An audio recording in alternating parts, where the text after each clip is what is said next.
Hello dear students, welcome to डिप्लोमाला YouTube channel.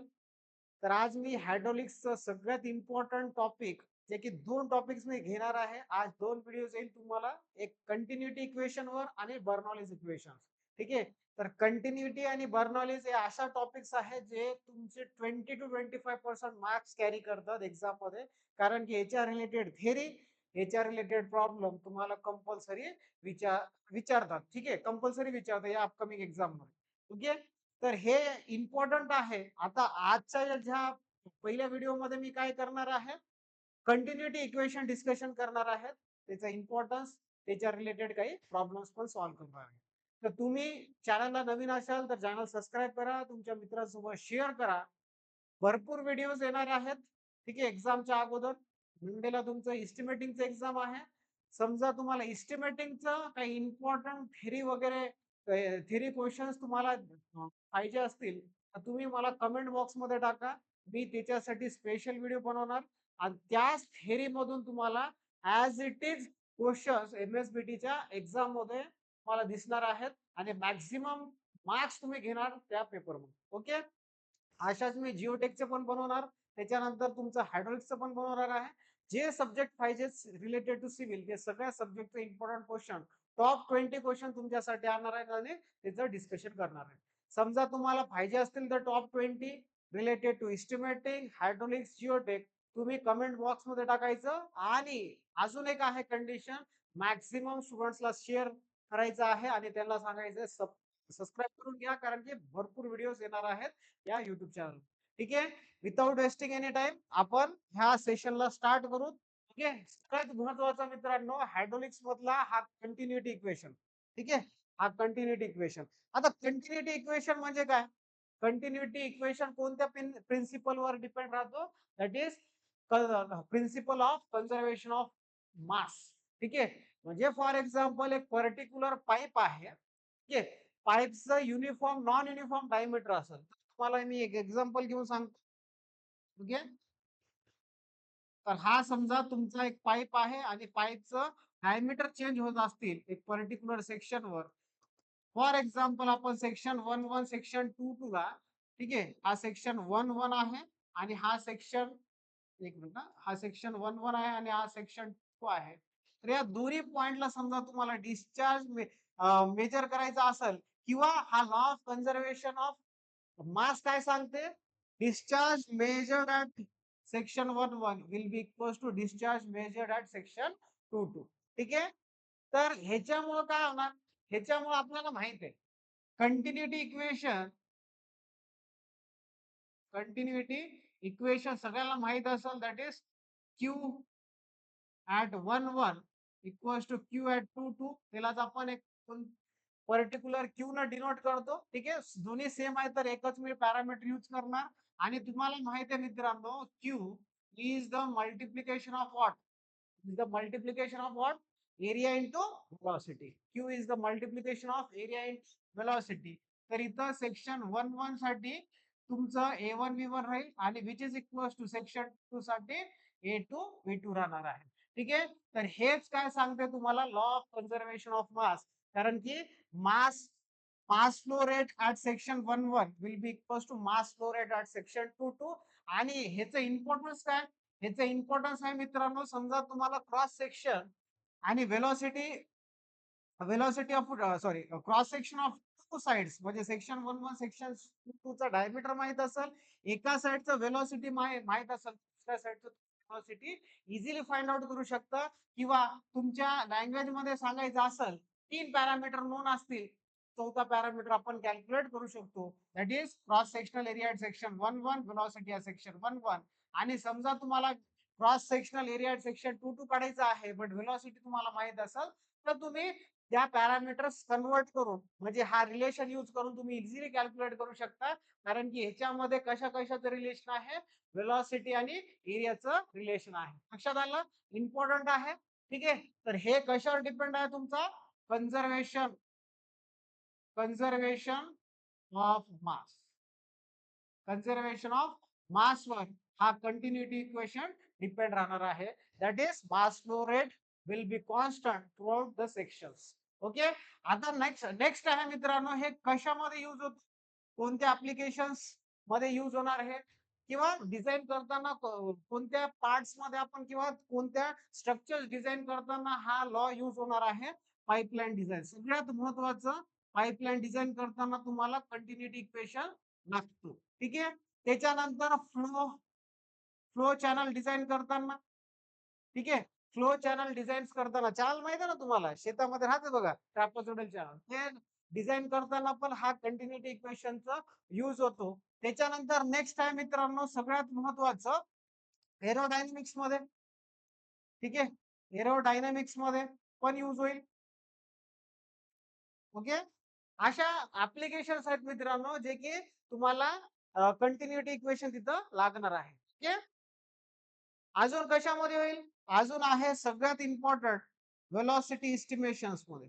ठीक आहे, वेलॉसिटी इस्टिमेशन्स मध्ये हा कंटिन्युटी इक्वेशन यूज होणार आहे. आता aerodynamics it is related with what, fluid. ठीक आहे, fluid flow particular air. Arrow म्हणजे काय, एअरच्या रिलेटेड आहे, तिथं पण तुम्हाला काय यूज होणार आहे, कंटिन्युटी इक्वेशन यूज होणार आहे, इनडायरेक्टली यूज होतो. ठीक आहे. या चारही ऍप्लिकेशन्स, याच्यापेक्षा अजून जास्त ऍप्लिकेशन्स आहेत, पण तुम्हाला एक आयडिया, सिंपल आयडिया देतोय, किंवा तुम्हाला 4 पॉइंट्स मेन्शन करून देतो. पाईपलाईन डिझाईन, फ्लो चॅनल्स, त्याच्यानंतर एरोडायनामिक्स आणि वेलॉसिटी एस्टिमेशन्स मध्ये आपलं काय यूज होणार आहे, हा वाला equation, that is continuity equation use होणार आहे. इथपर्यंत काय डाऊट, थिअरी सांगितलं, ऍप्लिकेशन सांगितले, इम्पॉर्टन्स सांगितलं, आणि याचा यूज काय ते पण सांगितलेलं आहे. ठीक आहे. व्यवस्थित थिअरी पण करून घ्यायचं, कंटिन्युटी इक्वेशन त्याचे ऍप्लिकेशन विचारतात आणि स्टेटमेंट पण विचारतात. चला आता वन बाय वन आपण प्रॉब्लेम्स बघू कंटिन्युटी इक्वेशन मध्ये. चला आता क्वेश्चन रीड करा, काय दिलेलं आहे क्वेश्चन, एकदा व्यवस्थित बघा. A 10 centimeter diameter pipe carrying water at 1.5 meter per second changes to 15 centimeter diameter. म्हणजे एक पाईप आहे मित्रांनो, ठीक आहे, एक पाईप आहे, किती सेंटीमीटरचा आहे, 10 सेंटीमीटरचा. ओके. तर हा D1 म्हणतो, 10 सेंटीमीटर. हे सडनली चेंज होतो क्रॉस सेक्शन मध्ये, विथ डायमीटर किती, विथ डायमीटर आहे मित्रांनो 15 सेंटीमीटर. लक्षात आलं, with diameter what, 15 centimetre. But हा जे डायमीटर 10 सेंटीमीटर आहे, ते पर्टिक्युलर लिक्विड कॅरी करतो, that is 1.5 with velocity 1 point, sorry 1.5 नाही, 1.4 मीटर पर सेकंड. ठीक आहे, metre per second one. Okay. त्याच्यानंतर changes diameter, calculate discharge at velocity. म्हणजे इथं Q2 फाइंड आउट करायचं आहे, आणि त्याच्यानंतर तुम्हाला व्हेलॉसिटी पण फाइंड आउट करायचं आहे. Is V2 कुठं, ऍट 15 सेंटीमीटर डायमीटर, त्याला मी D2 न डिनोट केलेलं आहे. ठीक आहे. आता सगळ्यात महत्वाचं मित्रांनो, फर्स्ट स्टेप जे आहे मित्रांनो, तुम्हाला काय करावं लागेल, पहिले A1 काढावं लागेल, म्हणजे cross sectional area at this first pipe. ठीक आहे. तर काय राहणार, π/4. आता पाईप सिलेंडर टाईप राहतो, तर π/4 इंटू D1 चा स्क्वेअर. π/4 इंटू D1 म्हणजे काय, आता ह्याला तुम्ही कन्वर्ट करून घ्या. ठीक आहे. तर ह्याला काय करा, तुम्ही D1 ला मीटर मध्ये कन्वर्ट करून घ्यायचं आहे, आणि ह्या D2 ला पण मीटर मध्ये कन्वर्ट करून घ्या. 0.15 मीटर मध्ये येईल. तर हा 0.1 चा स्क्वेअर. ओके. 0.1 चा स्क्वेअर. तर एरिया किती येईल मित्रांनो, ते एकदा चेक करून घेऊ. π/4 इंटू 0.1 चा स्क्वेअर. तर ह्याची किंमत आहे मित्रांनो 0. सॉरी 0. नाही, 7.854 इंटू 10⁻³ मीटर स्क्वेअर. ठीक आहे, मीटर स्क्वेअर. त्याच्यानंतर नेक्स्ट मित्रांनो, नेक्स्ट नेक्स्ट काय फाइंड आउट करू शकतो, A2 फाइंड आउट करू शकतो, बरोबर ना. जे व्हॅल्यू माहित आहे ते अगोदर फाइंड आउट करून घ्या. π/4 इंटू D2 चा स्क्वेअर. आता π/4 इंटू D2 म्हणजे काय, 0.15 चा स्क्वेअर. चला कॅल्क्युलेट करा हे. तर ह्याची किंमत आहे मित्रांनो 17.671 10⁻³ मीटर स्क्वेअर. ठीक आहे, दोन्ही व्हॅल्यूज डायमीटर माहित असेल तर तुम्हाला एरिया इझिली कॅल्क्युलेट करता येतो. ठीक आहे, त्याच्यानंतर नेक्स्ट मित्रांनो, आता नेक्स्ट काय करायचं ना, अप्लाइंग कंटिन्युटी इक्वेशन सेक्शन 1 करतो आणि ह्याला सेक्शन 2 करतो. Continuity equation add section 1 and 2 लक्षात आलं. तर ह्याच्या अकॉर्डिंगली मी काय लिहिणार, A1 V1 equals to A2 V2. लक्षात आलं, हे तुमचं कंटिन्युटी इक्वेशन आहे. तर आता बघा, आपल्याकडे व्हॅल्यूज कोणते कोणते आहेत, V1 ची किंमत आहे ते व्हॅल्यू सबस्टिट्यूट करा. तर A1 ची किंमत आहे 7.854 10 to the power -3. बघा, A1 ची किंमत कॅल्क्युलेट केली. त्याच्यानंतर V1 ची किंमत किती आहे, 1.4 इंटू 1.4 इक्वल्स टू A2 ची किंमत आहे मित्रांनो 17.671 into 10 to the power -3 into V2 calculate करायचं, कारण की तेच आपल्याला विचारलेलं आहे. 15 सेंटीमीटर डायमीटर पाईप कडे वेलॉसिटी किती आहे, फ्लो किती आहे ते तुम्हाला कॅल्क्युलेट करायचं आहे. तर 7.854 into 10 to the power -3 into 1.4 divided by 17.671 into 10 to the power minus.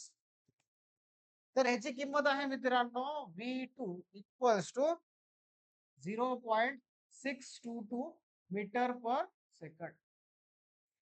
लक्षात ठेवा, एरिया आणि वेलॉसिटी कशी आहेत, इनव्हर्सली प्रोपोर्शनल आहे.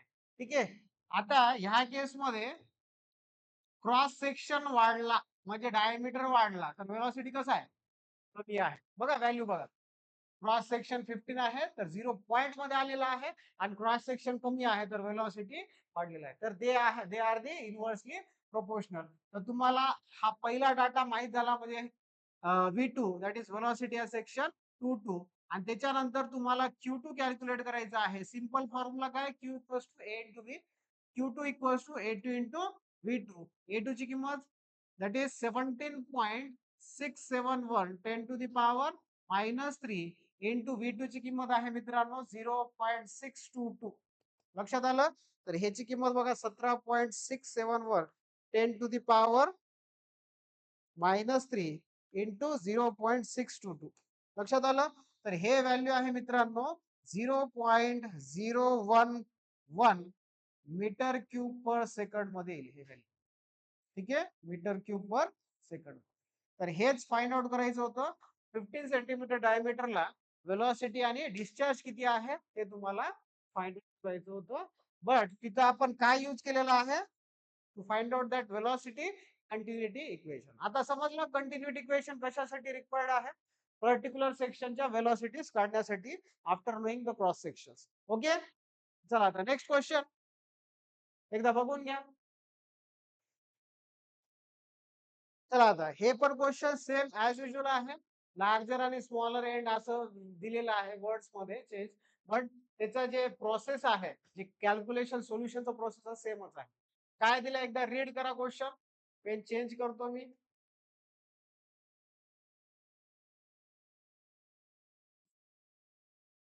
एक मिनिट, पेन व्हाईट दिलं. चल, काय दिलंय, water flows through horizontal tapering pipe. म्हणजे काय, टॅपरचा अर्थ काय, त्याचं क्रॉस सेक्शन, त्याचं डायमीटर फ्लक्च्युएट आहे किंवा चेंज आहे डायमीटर मध्ये. ठीक आहे, with diameter of 30 centimetre at one end.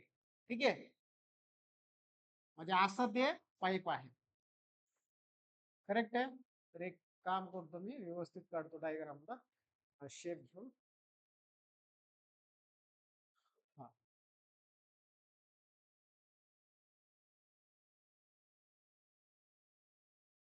एक मिनिट.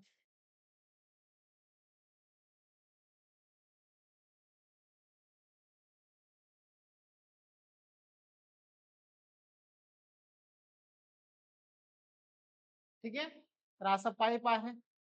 आता ह्याला मी काय करतो, ह्याला पर्टिक्युलर सेक्शन देतो मी. हे असं करणार नाही मी, म्हणजे एकदम व्यवस्थित डायग्राम काढलं तर तुम्हाला समजेल हा सेक्शन 1 आहे आणि हा वाला सेक्शन लक्षात आलं. अंडरस्टँडिंग इम्पॉर्टंट आहे मित्रांनो. डायग्राम व्यवस्थित काढून घ्यायचं आहे.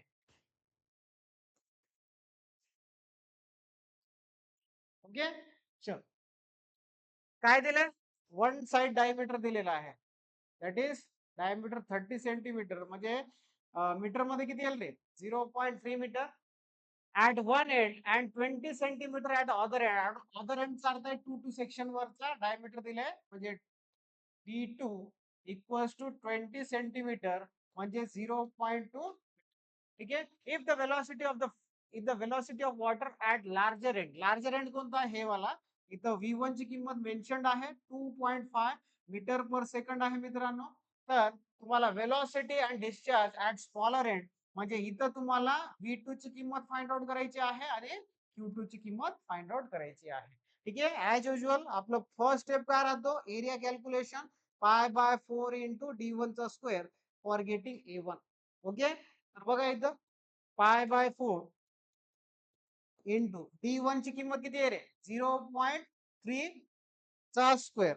मग हा π/4 इंटू 0.3 चा स्क्वेअर.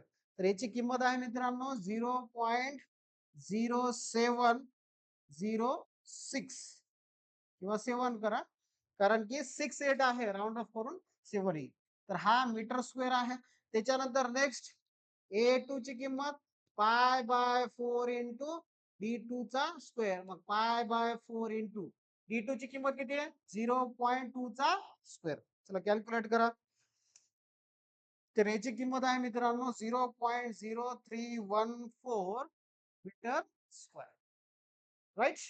चलो आता नेक्स्ट थर्ड बाय अप्लाइंग असं करा. Applying continuity equation at section 1 1 and 2 2. तर इथं काय येईल? A1 V1 equals to A2 V2. काढायचं काय आपल्याला? V2. मग A1 V1 divided by A2. A1 ची किंमत आहे मित्रांनो 0.0707 इंटू V1 ची किंमत आहे 2.5 डिवायडेड बाय A2 ची किंमत 0.0314. तर ह्याची किंमत बघा आफ्टर कॅल्क्युलेशन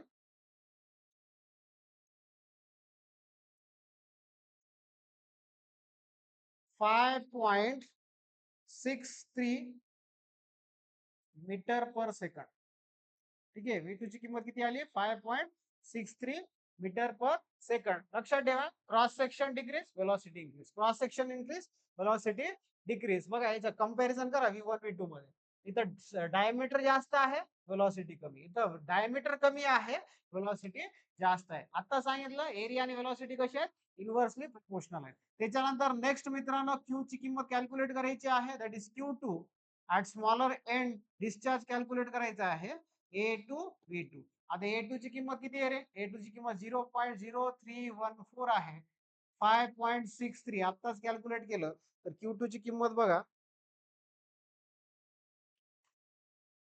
तर Q2 ची किंमत आहे मित्रांनो 0.1767 मीटर क्यूब पर सेकंड. तुम्ही राऊंड ऑफ करून 0.177 केलं तरी जमते. काही प्रॉब्लेम नाही. लक्षात आलं? ठीक आहे. तर या दोन व्हॅल्यूज कॅल्क्युलेट करायचे होते. V2 आणि Q2 किंवा velocity discharge at smaller end calculate करायचं होतं. तर अशाच पद्धतीचे क्वेश्चन्स तुम्हाला एक्झाम मध्ये विचारतात. एकदम बेसिक 4 मार्काला क्वेश्चन्स. तर हा इम्पॉर्टंट टॉपिक तुमच्यासाठी मी घेऊन आलेलो होतो आणि 100% हा वाला क्वेश्चन दिसणार तुम्हाला एक्झाम मध्ये. प्रॉब्लेम पॉइंट ऑफ व्ह्यू म्हणा किंवा थेरी पॉइंट ऑफ व्ह्यू दोन्ही करून ठेवायचे. कंटिन्युटी इक्वेशनचा एक पण पॉइंट तुम्ही सोडू नका. कंपल्सरी क्वेश्चन आहे कंटिन्युटी इक्वेशन वर न्यूमरिकल किंवा थेरी. ठीक आहे. तर अशा पद्धतीने मी 2 प्रॉब्लेम सांगितलेले आहेत. हे व्यवस्थित प्रॅक्टिस करा. नोटबुक मध्ये लिहून काढा. क्वेश्चन 100% तुम्हाला एक्झाम मध्ये दिसणार आहे. ठीक आहे. भेटूया नेक्स्ट व्हिडिओ मध्ये बर्नॉलिस इक्वेशन सोबत. आपण हा व्हिडिओ इथं वाइंड अप करू. थँक्यू. जय हिंद.